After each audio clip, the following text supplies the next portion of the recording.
Olá, meu amado irmão, minha amada irmã, graças a Deus estamos aqui juntos na Rede Paulista para pregar a palavra de Deus, a palavra do Evangelho, que é lâmpada para os nossos pés e luz para o nosso caminho, não é? Está escrito no Salmo 118, depende da versão bíblica, 118, 119, no versículo 105, diz a palavra que lâmpada para os nossos pés e luz para o nosso caminho é a palavra do Senhor. Olha o que diz, palavra maravilhosa, irmãos, está em em Sofonias, não Ageu, Sofonias, profeta Sofonias, capítulo 3 de Sofonias, capítulo 3, versículo 15. Sofonias, capítulo 3, versículo 15. Olha o que diz. O Senhor revogou a sentença pronunciada contra ti, e afastou o teu inimigo. O rei de Israel, que é o Senhor, está no meio de ti, não conhecerás mais a desgraça. Essa palavra é maravilhosa. O Senhor revogou, cancelou a sentença pronunciada contra ti e afastou o teu inimigo. O rei de Israel, que é o Senhor, está no meio de ti. Não conhecerás mais a desgraça, porque o Senhor está em nosso meio. O Senhor é comigo, o Senhor é contigo, meu querido, minha querida. É linda essa palavra. O Senhor revogou, Ele cancelou a sentença pronunciada contra ti. Quem foi que pronunciou a sentença, irmãos? Essa sentença de destruição, sentença de condenação, o diabo, Satanás.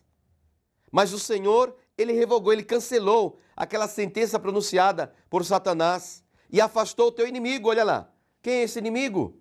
O diabo, Satanás, o demônio.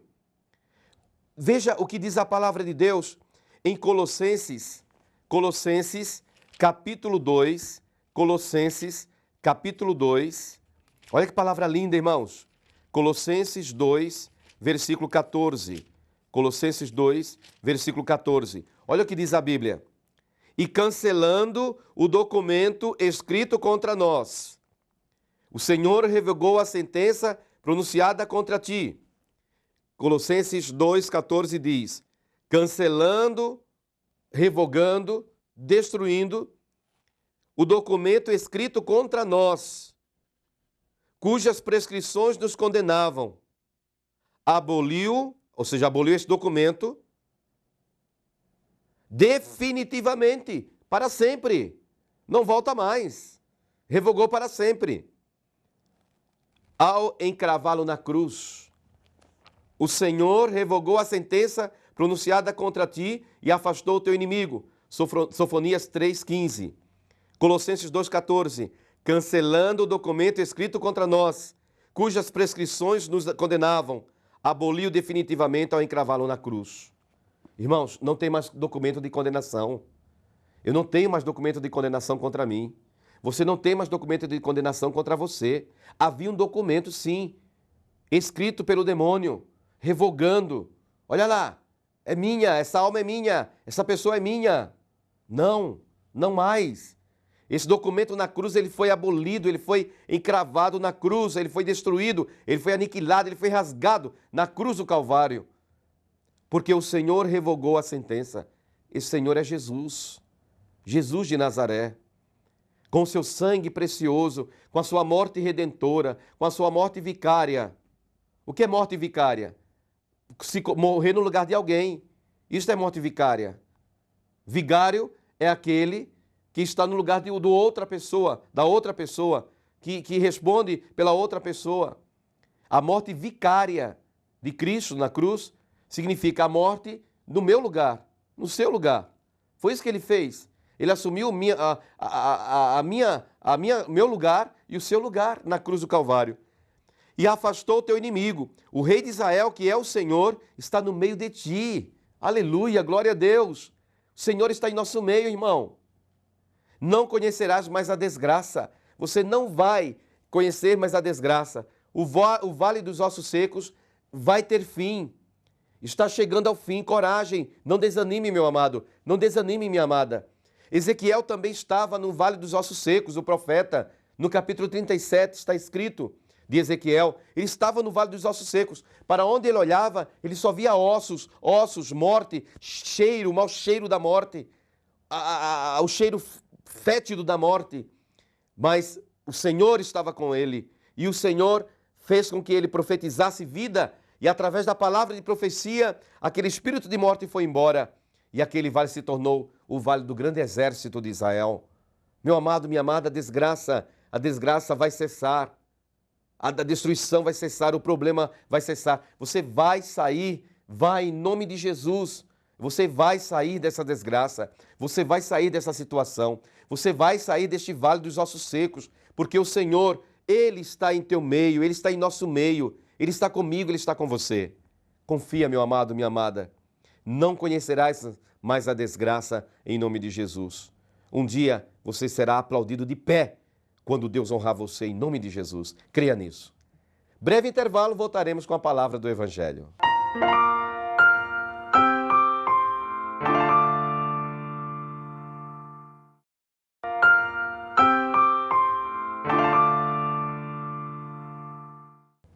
Vamos lá, irmãos, para a palavra do Evangelho. É continuação do Evangelho de ontem. É Lucas capítulo 17, versículo 11 ao versículo 19. Lucas capítulo 17, versículo 11 ao versículo 19. Sempre em caminho para Jerusalém, Jesus passava pelos confins da Samaria e da Galileia. Ao entrar numa aldeia, vieram-lhe ao encontro 10 leprosos, que pararam ao longe e elevaram a voz clamando: Jesus, mestre, tem compaixão de nós. Jesus viu-os e disse-lhes: Ide, mostrai-vos ao sacerdote. E quando eles iam andando, ficaram curados. Um deles, vendo-se curado, voltou, glorificando a Deus em alta voz. Prostrou-se aos pés de Jesus e lhe agradecia. E era um samaritano. Jesus lhe disse: eles ficaram curados, todos os 10.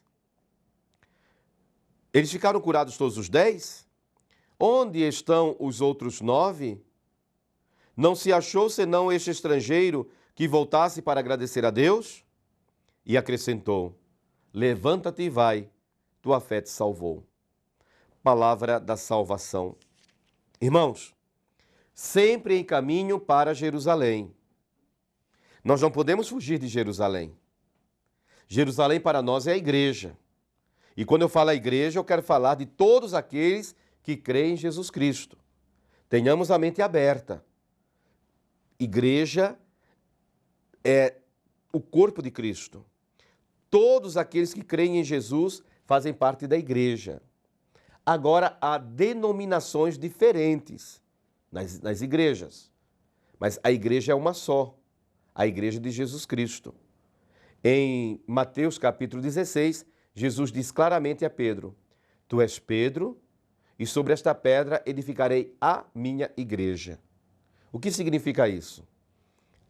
A igreja ela é edificada sobre a fé de Pedro, não sobre Pedro, porque a rocha é Jesus, a pedra é Jesus.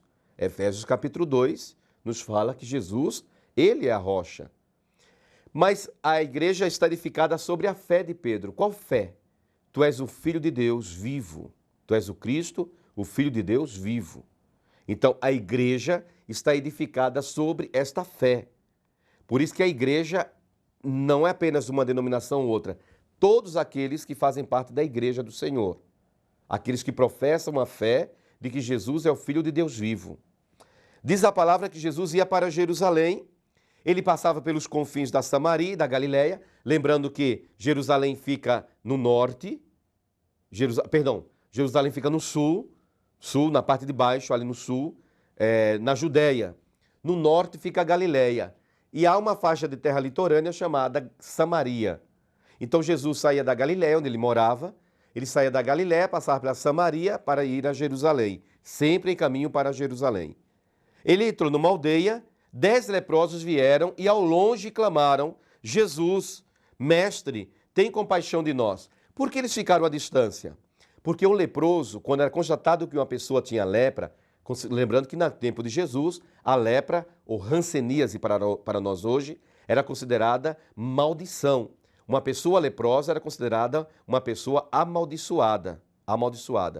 Então o que acontece? Aqueles leprosos, os 10, ficaram ao longe, porque eles tinham que manter uma distância assim. Tinham que manter uma distância. Eram considerados amaldiçoados e as pessoas não queriam tocar naquele leproso para não pegar a lepra. Eles chamaram à distância: mestre, tem compaixão de nós. Jesus disse: vão, se dirijam ao sacerdote. Eles obedeceram. Irmãos, o segredo do sucesso, o segredo da vitória está em obedecer Jesus.